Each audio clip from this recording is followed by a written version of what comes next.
Good afternoon. My name is Cassie Kinley, and today I'm going to be talking about how big data affects the field of engineering. More specifically, how big data can be used to analyze job outlooks in engineering. So first, I just wanted to talk about what engineering is and kind of dislodge the stereotype engineering. So engineers might seem to be kind of focused on math and sciences, kind of more of the nerd at school, but engineers are much more than this. So according to the American Engineer Council for Professional Development, engineering is the creative application of scientific principles to design and develop structures, machines, and apparatus. So as you can see from this definition, engineers must be more than just reading books and being nerds at school. They have to have creative applications and be more of a well-rounded person in order to succeed at being an engineer. So engineering in itself is a vast field. Engineering is divided into many different subgroups, such as mechanical engineering, civil engineering, aerospace engineering, biomedical engineering, etc. And some of these different groups are more popular than others. For example, 23% of engineers are mechanical engineers, whereas only about 3% are chemical engineers. Now, this doesn't really have to do with how popular a field is, but can kind of correlate to how society views these as important. So the first statistic I wanted to share with you today is the ratio between female and male engineering college graduates.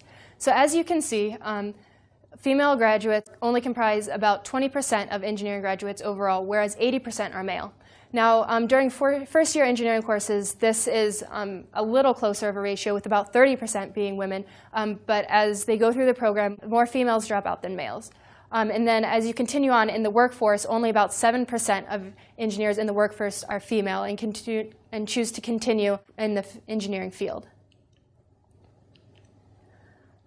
So one thing about looking at different industries is the percent growth rate.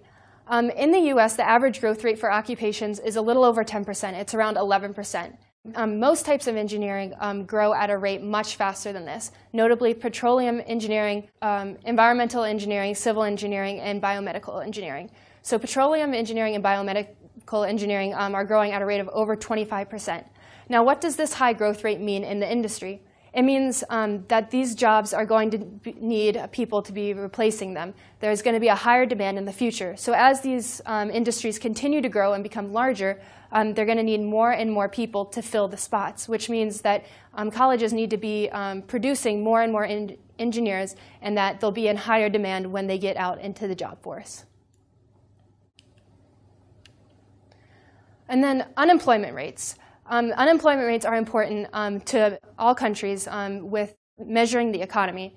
So the top line here in red shows the US unemployment rates over the past couple years, and the bottom line in blue shows the engineering unemployment rates. As you can see, the engineering unemployment rates are much lower than that of the average US employment rates.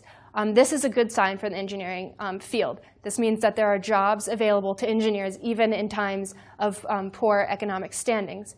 For example, when the US unemployment rates peaked at around 10%, the engineering unemployment rates were still under 5%.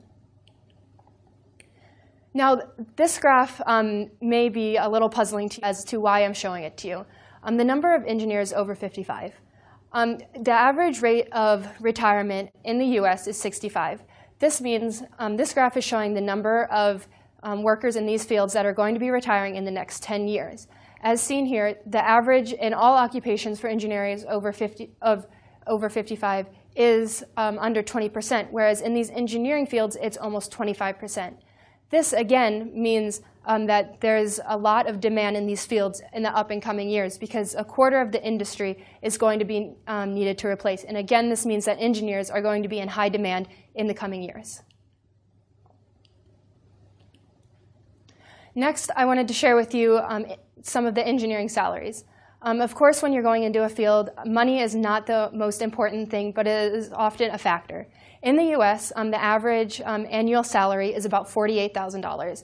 And almost all types of engineering exceed this salary. Aerospace, electrical, all types of engineering exceed this. Even some of the lower paying types of engineering, such as civil engineering, with about $80,000 annual salary, is higher than this average. Notably, petroleum engineering has an annual salary of about $138 $100,000, which is even one of the highest salaries for all jobs in general. Next, I wanted to just share with you the top 10 locations for engineering. These are the places where engineers are most highly employed. For example, the #1 location is Houston, Texas. And this might be a location where petroleum engineers and environmental engineers are high in demand because of the large oil industry there. Or Los Angeles, California, #3 for environmental engineering. And all these places have high demand for engineers, but everywhere else in the States also has high demand for engineers depending on the location. It's hard for engineers to find a location where they won't be employed. So in conclusion, as big data shows, the engineering field is large and expanding and will continue to have a large demand for engineers in the future, and that will not cease to exist. So thank you.